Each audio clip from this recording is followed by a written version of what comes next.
baru 1 tahun. Hari Mm-mm. ini di intermediate. Mm-mm. Terus dia itu pengennya kalau bisa cari majikan. Mm-mm. Kalau bisa ke Makkah, kalau nggak bisa pulang Indonesia nggak apa-apa. Tapi katanya agennya itu bayarnya mahal, harus pulang ke Indonesia gitu. Bayar apa yang mahal? Apa nggak tahu? Anaknya suruh telepon saya, suruh konferen. Oh begitu. Mm-mm. Ini tapi kalau mbaknya bisa bantu, ini masalahnya gini, apa ya? Ini kan jaga bobo, terus dituduh nyuri, tapi hari ini sebelum pergi dia aku udah suruh poking. Mm-mm. Ada polisi lah ngecek kayak gitu. Mm-mm. Terus ini udah diantar ke agen. Mm-mm. Terbukti nggak dia Terus mencuri? katanya nggak ada. Nggak Malah ada. notisnya katanya neneknya nggak butuh kayak gitu. Tapi intinya agennya itu kok macam nggak mau proses yang baru kayak gitu. Mm-mm. Mm-mm. Terus kalau mau minta tolong mbak, mungkin prosesnya bagaimana gitu. Suruh telepon dulu saya harus tahu storynya dia kayak gitu loh, bukan curah cari majikan kayak gitu kan. Masalahnya sekarang dia baru pertama kali di Hong Kong kayak gitu kan. Saya harus tahu kronologi ceritanya itu bagaimana kayak gitu. Pelan-pelan ngurusi seperti ini tuh nggak boleh gerusa-gerusu. Masalahnya kan jangka panjang 2 tahun kalau dapat majikan gitu kan. Iya. Siapa bisa ditelepon nggak saudaranya konferen? Bentar, coba. Atau masih dia di agent? Kalau di agent kan masih sibuk. Masih di agent mbak. Nah, nanti ini aja aku cuma SMS, nggak bisa telepon. Oke, ya nanti kalau dia sudah settle, kalau memang mau diskusi cerita dulu kayak gitu. Jadi kalau kita sudah nemu titik terangnya, apakah dalam bentuk bahasa mbaknya ini udah nyambung untuk komunikasi kantonis kayak gitu kan. Nah, otomatis pekerjaan di Hong Kong ini kan pertama yang paling penting itu adalah komunikasi. Terus mbaknya ini kalau ibaratnya kan orangnya bagaimana, happy atau memang pendiam atau bagaimana, karakter itu kan juga harus kita tahu dulu toh mbak. Kayak gitu. Jadi nggak asal angger untuk proses, apalagi dia non kan, baru pertama kali ke Hong Kong toh. Masih muda, umur 22. Nah makanya kalau nggak siap mental ya seperti ini. Makanya sekarang ini karena mungkin gemblengannya PT nggak seperti zaman dulu. Zaman dulu di PT sama sekarang kan beda jauh. Makanya soro nduk PT kerasan tahes di Hong Kong. Iya nggak? Aku dulu 4 bulan 6 bulan. Iya, tapi di sini ya lapas. Tahes kan. Nah anak sekarang di PT make up semuanya dibakar, itu wis komplain. Makan nggak ada yang enak-enak, cuma ada iwak asin aja wis komplain kayak gitu kan. Nah itu zaman now kayak gitu loh. Jadi mentalnya kan belum bisa kuat. Makanya nggak digembleng. Kalau aku ngomong itu ya sedikit banyak aku pasti agak sedikit tegas, terus paling tidak menyalahkan dia, tapi paling tidak aku harus inilah Hong Kong. Jadi kita harus siap menghadapi segala sesuatu kondisi rumah majikan kayak gitu ya. Kalau nggak siap ya jangan ke Hong Kong. Ngerepot nih sopo sih, ngerepot nih sing proses, ngerepot nih majikan, ngerepot nih dulure kayak gitu loh.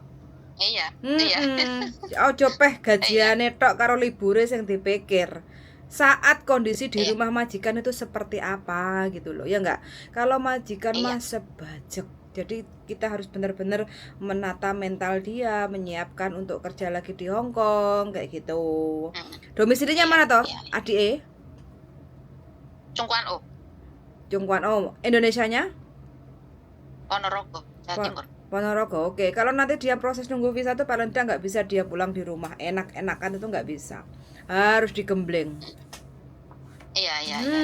Fisiknya tuh harus disiapkan, mental fisik kayak gitu. Wes kalau kita kerja nggak dibayar tuh kayak apa untuk PT. Jadi kalau nyampe ke Hong Kong itu ben ngati-ngati kayak gitu kan.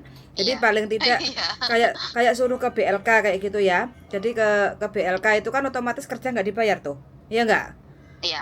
Disuruh sana dulu sini. Dia juga di PT. Ini di sini badannya habis mbak, masuk sini badannya gendut. Sekarang Mm-mm. tinggal 52, anaknya tuh tinggi gitu. Karena Alhamdulillah. mbaknya ini kan pelit. Alhamdulillah diet alami. Semua itu Jos. tidak ada persoalan. Masuk ke Hong Kong harus siap resiko. Pelit nggak pelit itu adalah kondisi Iya. rumah majikan kita. Yang penting kalau kita bisa komunikasi yang baik dengan majikan, ya nggak. Terus yang kedua kita bisa mengambil hati majikan. Semuanya itu bisa diatasi. Mana sih majikan Iya. Hong Kong yang nggak pelit? Semua hampir masuk rumah majikan itu pasti pelit. Kita kan Pelit. Lama baru sama. Nah makanya nggak bisa kita menyalahkan majikan Hong Kong. Yang harus kita siapkan Iya. introspeksi Mental diri. kita. Kita bisa nggak Ya. masuk ke rumah orang baru, apalagi beda negara, Iya. beda bahasa, beda kebiasaan, kayak gitu loh. Nah nanti Iya. kalau seandainya dia mau serius mau, kalau aku nanti pulang tak suruh ke rumahku lah, tak coba dia bagaimana dia bisa kerja apa enggak, orangnya bagaimana, pagi itu senyum apa enggak, menyapa apa enggak, kalau kita marah-marah itu bagaimana menghadapinya, kayak gitu ya enggak. Nah itu adalah ujian Iya. mental juga, persiapan kerja, nggak asal angger-angger digendong-gendong terus dapat gaji, didulang-dulang terus dapat gaji ya. Itu mah palsu kalau Hong Kong Nggak ada. harus seperti itu. Iya, makanya aku nggak Iya. menyalahkan majikan bilangnya pelit, mbaknya kurus kayak gitu. Makanya aku harus tahu mbaknya ini seperti apa kok bisa sampai dari badan gemuk nyampe ke kurus. Oke lah majikan Hong Kong kenyeh, oke lah majikan Hong Kong cerewet, oke lah majikan Hong Kong kerja Makanya nonstop. cuma dikukus. Apa? Terus semua dibatas. Bagus. Semua masakan itu cuma dikukus. Bagus. Ya, terus makan itu jam 5:30 udah makan malam. Setelah itu enggak makan. Mm-mm. Terus namanya orang kaya pelit kayak gitu loh. Mm-mm. Terus di Bagus. situ kan nggak ada gas, Mbak. Mm-mm. Semuanya di steam kayak gitu. Jadinya kan anakku ini kaget. Mm-mm. Berarti kan harus umur panjang, berarti diajari dan dia nggak siap. Harusnya mintanya goreng-gorengan, kental sing bumbu santan. Maunya kan seperti itu mulutnya. Jadi kalau kita masuk Ya ke mulut, maksudnya terbiasanya kayak gitu jadinya kaget, badannya kaget. Kalau sebenarnya dia nggak pernah komplain, cuma diem gitu aja. Ini Kalau anak anak baru belum bisa ngomong banget. ini anaknya sampean, Anaknya mbakku. anaknya Mbak E. Kalau aku Iya. ngomong nanti tak kasarin sampean sakit hati apa enggak? Ya enggak, kan dia yang denger, bukan aku yang denger. Loh. Gak apa-apa, Long maksudnya tujuannya kan positif, dia biar lebih kuat lah mentalnya. Takutnya gini loh untuk Mbak. menghadapi kedepannya. Sak repotan kalau kita nolongin, kadang ngomongin di sini ada saudaranya, ada salah satu keluarganya kayak gitu kan. Kowe iki sapa kok nyeneni anakku? Kowe iki sapa kok nyeneni ponakanku? Kayak gitu kan. Nah, repotnya Aku kan lebih dek soro situ. dari dia kok dulu. Nah, makanya yang disebutkan itu yang diomongkan yang soro-soronya kayak gitu loh. Iya. Jadi dia Aku lebih merasa hal yang seperti itu nggak sendiri. Banyak. Iya. Iya. Gitu. Nggak apa-apa, nanti kalau dia sudah longgar, suruh dia banyak istighfar, sabar, nerimo, kayak gitu ya. Emang kenyataannya seperti ini buat pelajaran dan pengalaman. Kalau dia udah settle kayak gitu, posisinya udah tenang, suruh telepon saya. Kalau pas sekarang di luar, suruh nemui saya, kayak gitu. Mbak E alamatnya mana? Saya di Kos WB. Nah, ini besok kan aku juga libur, dia juga libur. Kalau anu kan kok aku antar ke kantor atau gimana? Saya di rumah, saya nggak pernah ngantor, Mbak. Oke, makanya ke tempatnya Mbak E kayak gitu. Siap. Datang aja ke rumah saya, nanti cerita banyak kali lebar kayak gitu kan. Nah, biar enak ceritanya seperti apa kayak gitu. Jadi kita dengarkan dulu, baru nanti kita kasih masukan kayak gitu. Iya. Yang penting dia Tapi selalu tenang alamatnya dulu. Mbak E mana? Nyampe Kos WB, exit C. Nah, di exit C sampai nanti dekatnya kan ada Baleno. Kalau udah di depan Baleno telepon kayak gitu, biar nanti kita kasih tahu arah-arahnya gitu ya. Exit C Baleno. Oke. Iya, pokoknya exit C sampai belok kiri dikit kayak gitu kan, ada perempatan jual koran kan. Nah, itu depannya ada Baleno. Nanti pokoknya ancar-ancarnya Baleno itu. Sampai nyebrang di depan Baleno, nanti telepon saya. Nanti kita kasih tahu lagi kayak gitu ya. Oke, makasih Mbak ya. Semangat selalu Mbak, matur suwun sangat, mudah-mudahan adiknya ada jalan ya. Iya, Oke, makasih. suwun yuk, makasih yuk, bye-bye. Bye-bye. Oke teman-teman, ini bulenya telepon ngasih tahu kalau ponakane ya, anaknya dari kakaknya itu nyampe Hong Kong umur 22 tahun pertama kali, terus kena mental. Badannya yang dulunya gemuk sekarang jadi langsing kayak gitu ya. Karena makan yang dimakan itu adalah kukus-kukusan. Jadi semuanya serba kukus, tidak ada minyak yang masuk ke dalam tubuh. Akhirnya langsing kayak gitu. Sebenarnya itu sangat bagus sekali loh. Karena pola makan yang seperti itu adalah pola makan yang sehat. Pola makan yang biasanya kita konsumsi goreng-gorengan, terus habis itu santan-santanan sing enak-enak itu menimbulkan banyak penyakit. Kenapa ya di Hong Kong itu kok usianya nenek-nenek itu masih usia 60-70 itu masih jalannya bergas kayak gitu ya. Kadang ada yang lari-lari di lapangan Victoria kalau aku jalan itu. Nah, itu umurnya udah kakek-kakek nenek-nenek itu masih bisa untuk nari kayak gitu kan, olahraga kayak gitu. Nah, karena apa ya, dari pola makan juga kayak gitu loh. Jadi kenapa kita yang di Indonesia ya umurnya 50, 60 itu wis kena asam urat, kolesterol, diabetes ya karena tidak mengatur pola makan kayak gitu loh. Siang, pagi, malam semua serba nasi. Terus menunya apa? Blendrang, tewel, kalau enggak itu enak titik rendang, wis pokoknya macem-macem lah kayak gitu ya. Itu sebenarnya makanan-makanan yang kurang sehat. Jadi siapapun teman-teman, khusus yang masih baru ya, harus membiasakan kalau kita sudah di PT atau kita nunggu visa di Indonesia, pastikan kita membiasakan pagi sarapan telur, roti, terus kopi, wes dijajal. Kalau nggak minum kopi ya taruhlah energen kayak gitu ya.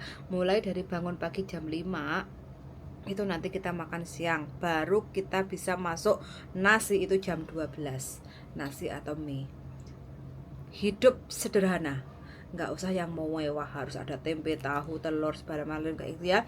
Wes pokoknya ya cuma nasi atau mie sama telur, atau nasi sama telur, terus kasih sambal, terus sama sayur sedikit, itu digodok sayurnya kayak gitu ya.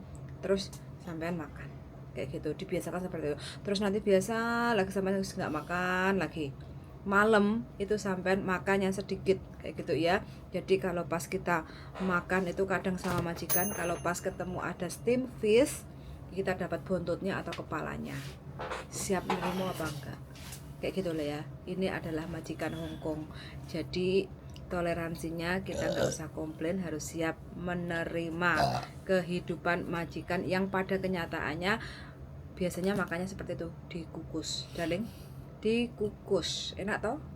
Nah, Coba kamu bikin makanan dikukus. oke, itu ada kukus rica-rica. Biar gak blendar lu ngerti ya. Kukus rica-rica. Gila. Terong dikukus enak darling, sambal bawang. Tapi ngentek ada sego terus bijal. Iya kan? Saya nggak paham. Semuanya bisa dinikmati teman-teman. Karena apa? Karena dia masih baru, belum bisa komunikasi yang baik dan benar dengan majikan. Makanya di sini sebenarnya kita tuh harus benar-benar bisa untuk komunikasi yang baik dan benar sama majikan. Supaya apa? Di saat kita mengalami kendala-kendala yang masa transisi adaptasi seperti ini, biar tidak kesulitan kayak gitu ya. Ngepek hati aja wis. Majikaku kok ngene, majikaku kok jahat, majikaku kok pelit, lah. Terus piye kalau kita pengen finish kayak gitu loh, pasti abot. Kerja ikhlas insya Allah berkah kayak gitu ya. Kalau kita kerjanya grundel, insya Allah pasti nggak akan nyampe ke finish kontrak kayak gitu loh ya. Wes pokoknya teman-teman yang ingin berjuang di Hong Kong, pikir 2 kali. Kalau udah niat ingsun mantep wes bismillah, harus finish. Setiap masalah pasti ada solusi, jalan keluarnya kayak gitu ya. Oke, sudah mendengarkan dan see you in the next video. Bye.